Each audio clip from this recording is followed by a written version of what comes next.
सभी बच्चे ध्यान दें। आज हम प्रोजेक्टाइल मोशन पर न्यूमेरिकल करेंगे। न्यूमेरिकल थोड़ा सा कठिन है, परंतु सभी बच्चे समझने का प्रयास करेंगे।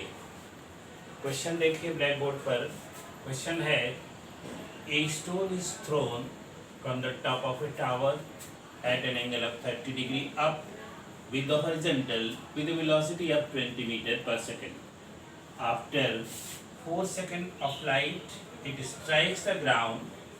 Calculate the height of the tower and the ground from the ground and horizontal range of the stone. Hindi वाले बच्चे भी समझ लें। क्वेश्चन ये है कि एक मीनार की चोटी से एक पत्थर 20 मीटर पर सेकंड के वेग से 30 अंश के कोण पर ऊपर की ओर प्रक्षेपित किया जाता है। यह 4 सेकंड बाद पृथ्वी से टकराता है। तो मीनार की ऊंचाई तथा पत्थर की परास या रेंज ज्ञात कीजिए। ये क्वेश्चन है। यहाँ पर मैंने लिख दिया है सॉल्यूशन शुरू किया है। इस सॉल्यूशन को करने के पहले आप इस चित्र में देख लें। ये टावर है जिसकी ऊंचाई h मान ली गई है। यहाँ से u वेलोसिटी से एक पत्थर फेंका गया है जो इस तरह से घूमता हुआ ग्राउंड पर टकराता है। यहाँ पर u के दो कंपोनेंट होंगे, एक हॉरिजॉन्टल कंपोनेंट होगा u cos थीटा और दूसरा वर्टिकल कंपोनेंट होगा u sin थीटा। r इसका रेंज है। इन्हीं की मदद से हम हाइट ऑफ द टावर और रेंज ज्ञात करेंगे। यहाँ पर ध्यान दीजिए, initial velocity u is equal to 20 meter per second, angle of projection is 30 degree, time of flight is equal to 4 second. अब ध्यान दीजिए, जो इनिशियल वेलोसिटी है इसके दो कंपोनेंट कर लेते हैं, हॉरिजॉन्टल और वर्टिकल कंपोनेंट। तो सबसे पहले यहाँ निकालेंगे horizontal component, horizontal component of velocity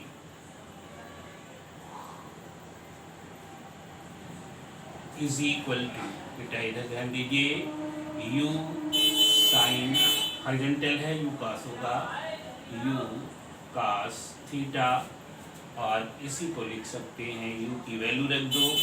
u की वैल्यू है 20 cos और 30, और जब इसको सॉल्व करेंगे तो ये आ जाएगा आपका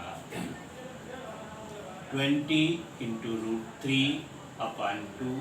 2 से 2 कैंसिल हो जाए, 20 कैंसिल हो जाएगा, 10 आ जाएगा, और ये वैल्यू आ जाएगी 10√3 मीटर पर सेकेंड। इसके बाद वर्टिकल कंपोनेंट निकालेंगे। वर्टिकल component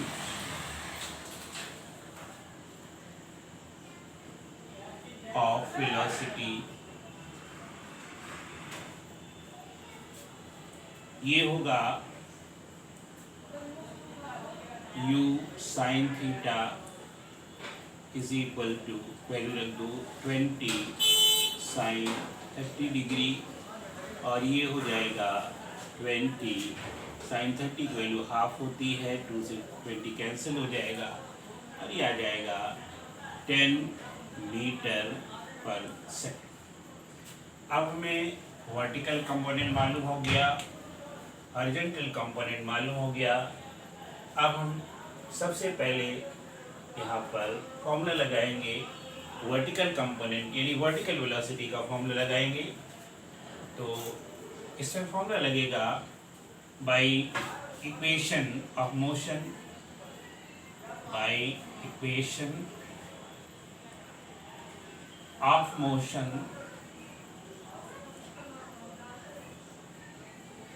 बेटा फॉर्मूला ये लगना है s not S H, s is equal to ut plus half gt square. अब यहाँ ध्यान दीजिएगा, यहाँ पर चिन्ह विशेष ध्यान रखना है।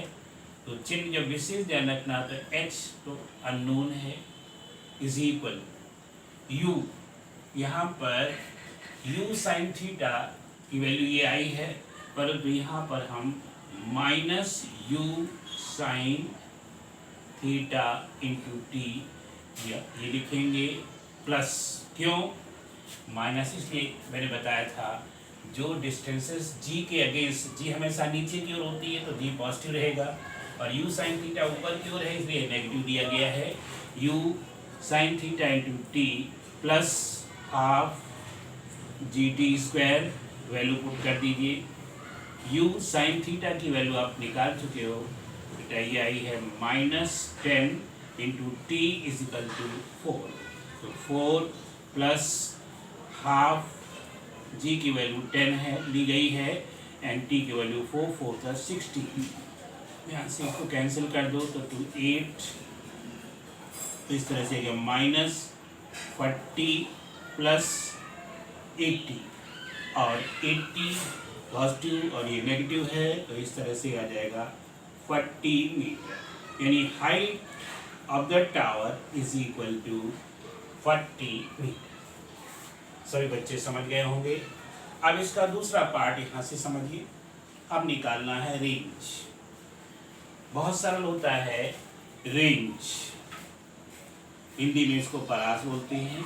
Range R is equal to होता है हॉरिजॉन्टल वेलोसिटी, हॉरिजॉन्टल वेलोसिटी, इसको आप कंपोनेंट भी कह सकते हैं, horizontal velocity into time of flight, time of flight. इधर ध्यान दीजिए बेटा, हॉरिजॉन्टल वेलोसिटी ये हॉरिजॉन्टल कंपोनेंट है, ये हो जाएगा आपका यहाँ पहले लिखे देते हैं u cos 30 into time of flight 4 है, और u cos 30 की वैल्यू आप निकाल चुके हैं, ये आती है 10√3 इंटू 4, और जब इसको सॉल्व करेंगे तो ये हो जाएगा 40√3 इज इक्वल टू 40√3 की वैल्यू आती है 1.732।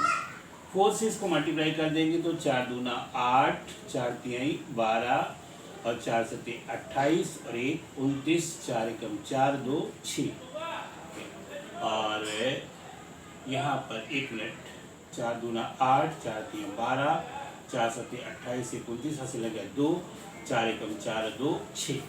यहाँ पर बेटा यहाँ 4 नहीं है 40 है, इसलिए यहाँ पर एक 0 और आ जाएगा, और 3 अंक पे दशमलव बैठेगा, तो इस तरह से ये वैल्यू आ जाएगी 69.28 मीटर। यानी हॉरिजॉन्टल रेंज जो है वो कितनी आ जाएगी? 69.28 मीटर। तो सभी बच्चे समझ गए होंगे। इसी तरह कोई भी क्वेश्चन करना हो आप सिर्फ साइन का ध्यान रखिए। अगर आप साइन का अच्छी तरह से ध्यान रखेंगे तो इस तरह के क्वेश्चन बहुत सरल होते हैं, कोई कठिनाई नहीं होती है। सभी बच्चे इसको पढ़ा लेंगे।